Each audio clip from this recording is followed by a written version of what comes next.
না করতে করতে আসলে আমাদের এই অবস্থা দিনকে দিন আরো বৃদ্ধি পাচ্ছে।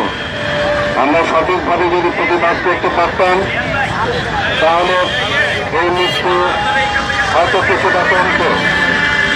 আমি সেটি হল গাড়ির চালক যেরকম দায়ী, ঠিক তেমনি ভাবে আমি সিটি কর্পোরেশনকে আমি দায়ী করব। তার কারণ হল বিপদের ব্রিজের মালিক হল গিয়ে সিটি কর্পোরেশন। সেই সিটি কর্পোরেশন এখন একটি ফুটওভার ব্রিজ বানাচ্ছে। তো এইখানে আরেকটি ফুটওভার ব্রিজ ছিল, সেই ফুটওভার ব্রিজ তৈরি করার আগে এই ফুটওভার ব্রিজকে সরিয়ে নিল কেন? এটার জবাব তাদেরকে দিতে হবে। আমি মনে করি যে আপনারা সিটি কর্পোরেশনের বিরুদ্ধে একটা ব্যবস্থা নেবেন। কারণ হলো যে এই ফুটওভার নিয়ম হলো যে আপনি ফুটওভার ব্রিজ সরানোর আগে এই লোকগুলোকে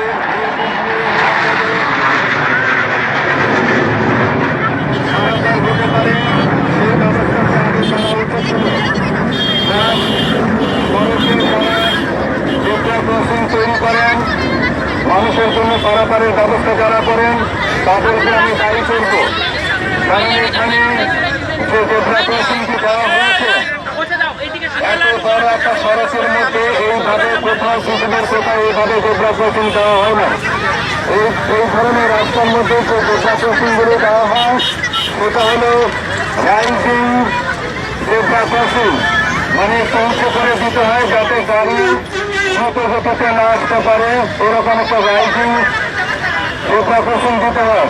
কিংবা পেলিক্যান জেব্রা ক্রসিং বলে এটাকে। সেই জায়গাটা লোকজন পারাপার হবে, সেখানে প্রতিনিয়তই হলে